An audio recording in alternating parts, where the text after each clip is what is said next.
దేశ విభజనవాదులకు 5 రాష్ట్రాల ఎన్నికల ఫలితాలు తగిన గుణపాఠం చెప్పాయన్నారు కేంద్ర మంత్రి బండి సంజయ్. ఉత్తరాది దక్షిణాది అంటూ చిచ్చు పెట్టిన తమిళనాడు సీఎం స్టాలిన్, తెలంగాణ సీఎం రేవంత్ రెడ్డిలకు ప్రజలు బుద్ధి చెప్పారన్నారు. పశ్చిమ బంగాల్లో బీజేపీ కార్యకర్తల త్యాగాల వల్లే అధికారం దక్కిందన్నారు. ఇక మరోవైపు రాష్ట్రంలో శాంతి భద్రతల వైఫల్యమే కరీంనగర్ పీఎంజే చోరీకి కారణమన్నారు బండి సంజయ్.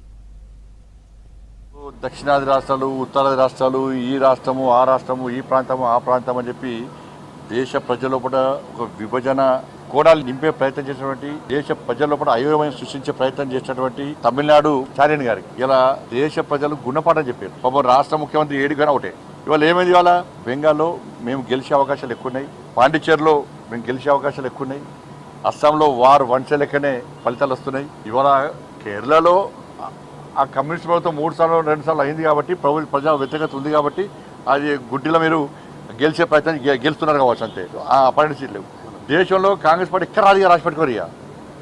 కాంగ్రెస్ ముక్త్ భారత్ అనే నినాదం ఇవాళ మేము సక్సెస్ కాబోతున్నాం. ఇవాళ అనేక రాష్ట్రాలు, ఇవాళ బెంగాల్ మాకు కొత్తగా యాడ్ అవుతుంది. ఇవాళ ఇట్లా ఇంకా రాబోయే ఎన్నికలు కూడా నరేంద్ర మోడీ గారి నేతృత్వంలోని ఎన్డీఏ ప్రభుత్వాలు ఈ దేశంలో డబుల్ ఇంజన్ సర్కార్ ఏర్పడబోతున్నాయి. అంతటా కూడా ఇలా బెంగాల్ ఫలితాల కోసం దేశవ్యాప్తంగా భారతీయ జనతా పార్టీ కార్యకర్తలు ఎదురుస్తున్నారు.